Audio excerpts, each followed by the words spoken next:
United ရဲ့ကန်စီလိုလက်သစ်ဖြစ်လာမဲ့ခရစ္စတီယန်ဥရုစ်ကို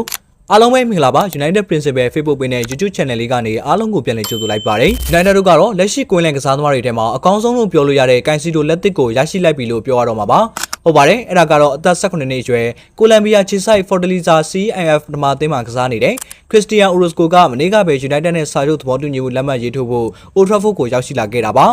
United တို့အနေနဲ့အဆိုပါကိုလံဘီယာကစားသမားကိုပြီးခဲ့တဲ့လကအမေရိကန်ဒေါ်လာ1 သန်းနဲ့သဘောတူညီမှုရရှိခဲ့တာဖြစ်ပါတယ်ပြောရင် Orozco ကကန်စီလိုလက်သစ်ဖြစ်လာမယ်လို့ပြောရမယ့်အကြောင်းရင်းတွေရှိနေပါတယ် Orozco ကနိုင်ငံကလပ်ကိုလံဘီယာယူဆက်ခွန်အသင်းကောင်းဆောင်ဖြစ်ပြီးဂျုံပိုင်းဆိုင်ရာနဲ့ခန္ဓာကိုယ်ကြန့်ခိုင်မှုပြည့်ရှိသူဖြစ်ပါတယ်ကောင်းဆောင်ဖြစ်နေတာနဲ့ညီရင်ကျက်မှုပိုင်းရှိပြီးကွင်းထဲမှာဆိုရင်တီတီငိမ့်နေနဲ့ကစားနိုင်တဲ့သူဖြစ်ပါတယ်ကစ်တဲ့ defensive midfield ကစားသမားဖြစ်နေတာနဲ့ညီပြမဲ့ကစားသမားကိုဘောလုံးဖြတ်တော့ပြီးဘောလုံးပြန်လည်လူယူတဲ့အပိုင်းတွေမှာလည်းကန်စီလိုနဲ့ပုံစံတူကောင်းမွန်နေတာကိုမြင်တွေ့ရပါတယ်။ဒါပြင်တိုက်စစ်စတွေမျိုးဘောလုံးပေးပို့တဲ့နေရာမှာကောင်းမွန်သူဖြစ်ပြီးလောင်မော်ပေးပို့တဲ့နေရာမှာလည်းတည်သက်သူဖြစ်ပါတယ်။သူသက်သူရဲ့မှာပြေအားရုံအောင်ကောင်းသူဖြစ်ပြီးအသားရည်မျက်နှာအနေထားကစားကန်စီလိုနဲ့တော်လေးတင်တူနေတာကိုမြင်တွေ့ရမှာဖြစ်ပါတယ်။ဒါကြောင့်ပဲ United ပရိသတ်တွေကကန်စီလိုလက်သစ်လို့တင်စားခေါ်ဝေါ်ထားတာဖြစ်ပါတယ်။ Orozco ဟာလက်ရှိမှာအသက်18နှစ်သားရှိသေးတာကြောင့် United ကိုတရားဝင်ပြောင်းရွှေ့ခွင့်မရရှိသေးပါဘူး။လာမယ့်နှစ်နွေရာသီမှာသာ United ကိုတရားဝင်ပြောင်းရွှေ့လာမှာဖြစ်ပါတယ်။ Orozco ကတော့ United ကိုပြောင်းရွှေ့ရမှာကိုပြောရှင်းနေပြီးသူစ조사ခဲ့သမျှတွေကအရာထင်လာပြီးဖြစ်ကြောင်းပြောဆိုခဲ့ပါတယ်။ဒါကြောင့်မကြခင် Orozco က United ရဲ့ကန်စီလိုလက်သစ်ဖြစ်လာမလားဆိုတာကတော့စောင့်ကြည့်ရမှာဖြစ်ပါတယ်။ United ကိုချင်ခင်ကြတဲ့ပရိသတ်တွေအတွက်စိတ်ဝင်စားစရာကောင်းတဲ့သတင်းအကြောင်းအရာတွေကိုတင်ဆက်ပေးသွားမှာမို့